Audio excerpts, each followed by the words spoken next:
I wish I wasn't afraid all the time, but I am. I know this world is screwed up, believe me, I know it better than most. Which is why I wanted to ask if there's anything I can do to help make it right.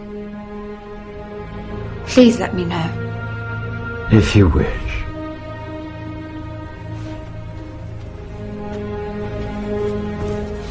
The very Universum Vivus Vici.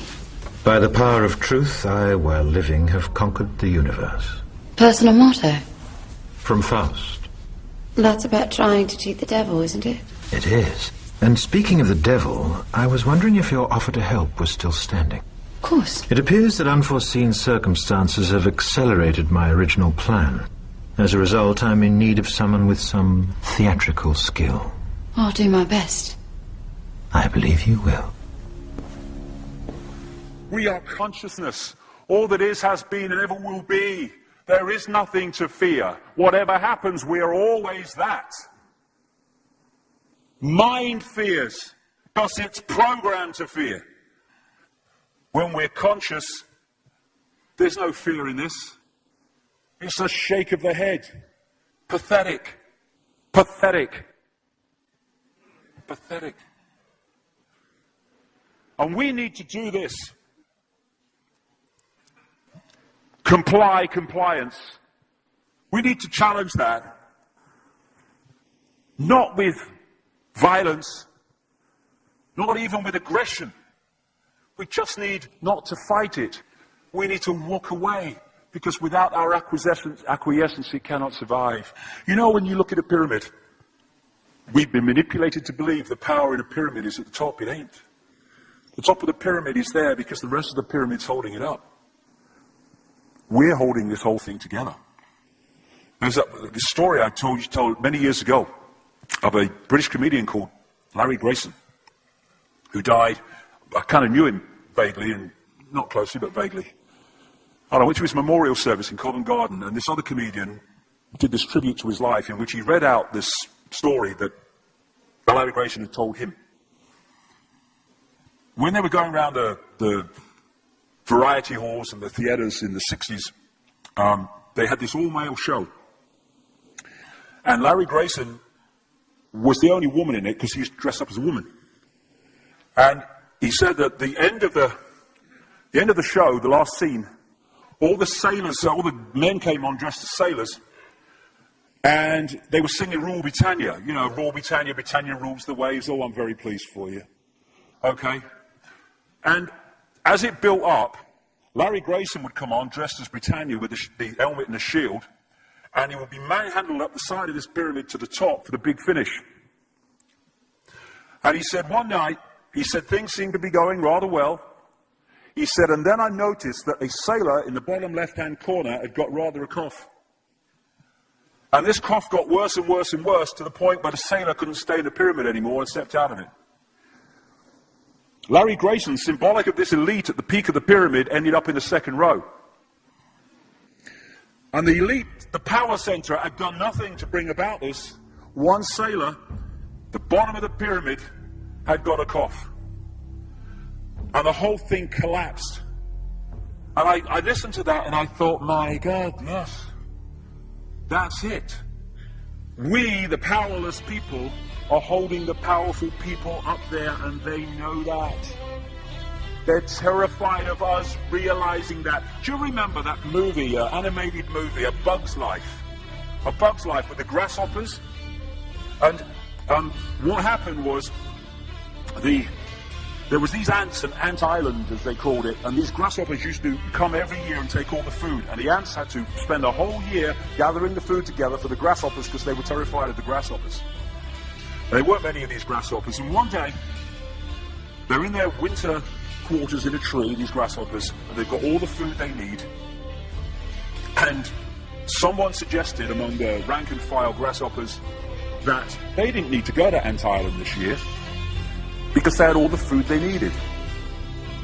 And then out came the leader of the grasshoppers to tell them the facts of life, and the few are going to control the many. It's a wonderful speech. If you ever can see that movie, A Bug's Life, I do recommend it. And he said, basically, They outnumber us 100 to 1. And if ever they figure that out, there goes our way of life.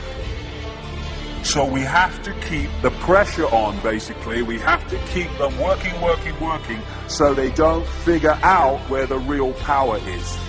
And that's why this network of manipulation works so hard to keep us in these states.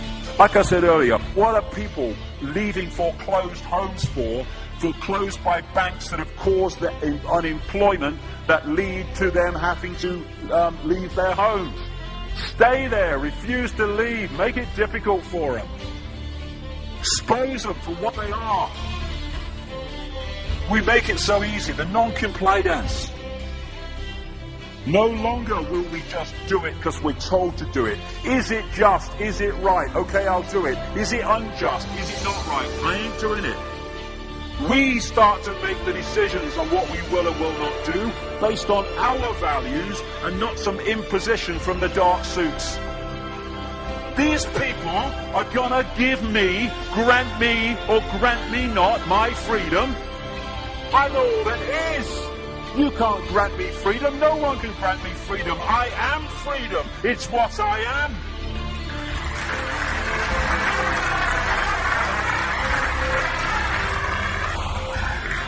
The big question, what would consciousness do? What would consciousness do in this situation? And when we ask that question, it really just changed the way we see the world. Not what would I do, mind, a little frightened. What would consciousness do? You know, this is a great line. If it's not right, don't do it. If it's not true, don't say it. And what would transform this world overnight is if we started doing what we knew to be right in the situations we face, instead of what we think is right for us in the moment. Not what are the consequences for me, or what's the best thing for me, how do I get the best deal out of this? What is right? What is just in this situation? If we started making decisions based on that, the world would transform overnight. These are very simple things. If we want a world of peace, then we need to be peaceful. We don't need to fight for it. We just need to be peaceful, and we'll bring that about. If we want a world of kindness, we need to be kind, and then it will naturally unfold. We don't fight for kindness. As Martin Luther King said, it's a wonderful saying, piece of oratory. Cowardice asks the question, is it safe? Expediency asks the question, is it politic? Vanity asks the question, is it popular? But consciousness asks the question, is it right? And there comes a time when one must take a position that is neither safe, nor politic, nor popular, but one must take it because it is right. And when enough of us do that, what is right will manifest by definition.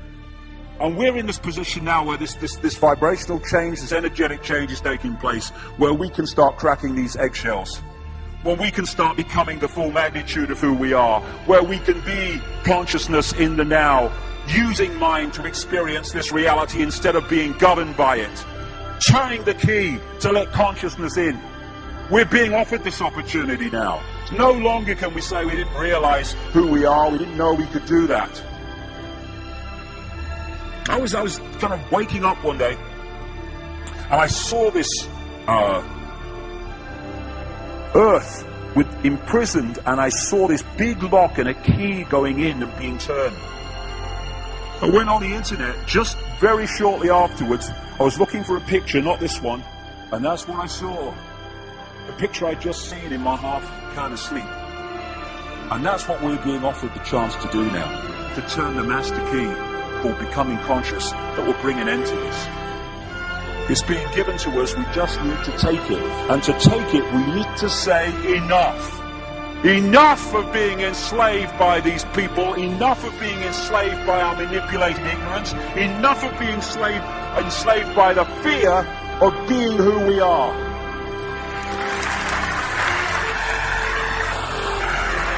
Enough! It is time to fly. It is time to fly. Thank you very much.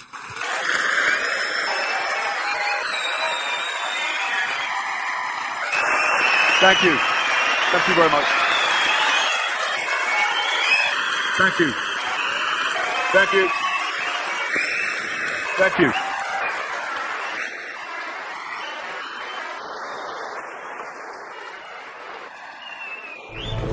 Enemy is approaching fast. Requesting orders. General, what should we do? There's no response from command. Or from party leader Creedy. Stand